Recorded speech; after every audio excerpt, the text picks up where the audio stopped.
So welcome back. I'm Chef Elmer. So today, gagawa tayo ng pound cake. Ang ingredients na kailangan natin ay cake flour, sugar, milk, vanilla, salt, baking powder, egg, butter, and we need to line and grease a pan na 7 by 3. So, let's start. So, before we start mixing, we need to preheat our oven sa 350 degrees Fahrenheit. So, the first step is we need to sift our dry ingredient. So, place your flour, baking powder, and salt sa sifter. Then gently tap it at the side.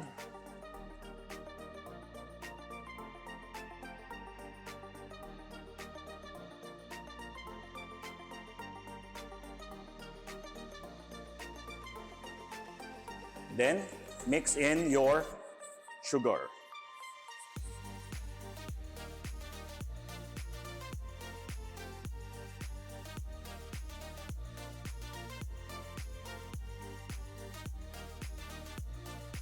So slightly mix it until well incorporated.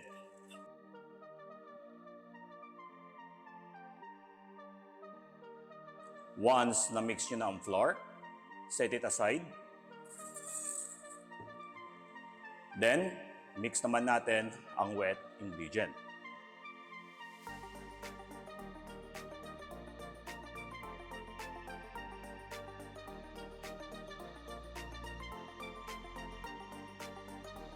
So we're done with our wet ingredient.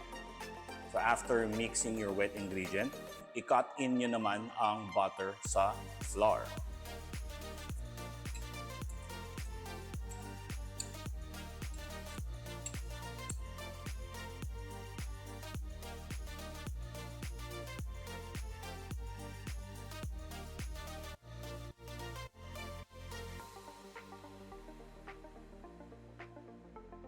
Then, add half of your egg mixture.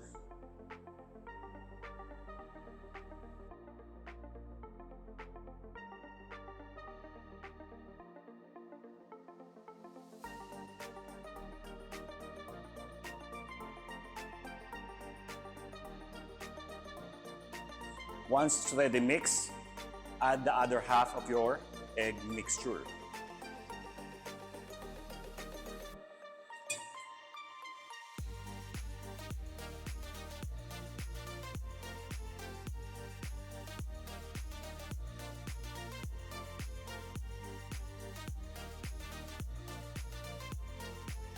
So mix it around 2 to 3 minutes until well incorporated.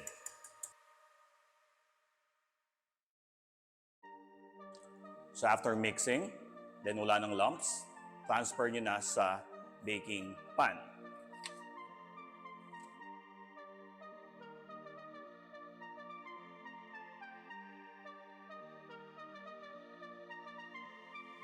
So ready for baking na ang pound cake natin.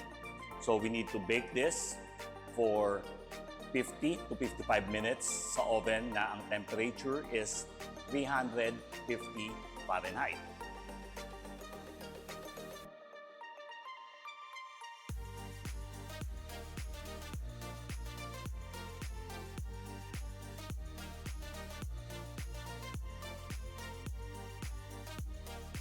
So after 50 minutes, luto na yung pound cake natin. So tusukin nyo sa gitna. Pag wala nang dumikit na butter, luto na ang pound cake. So kailangan nyo munang palamigin bago tanggalin sa pan. So we're done with our pound cake. Thank you and enjoy!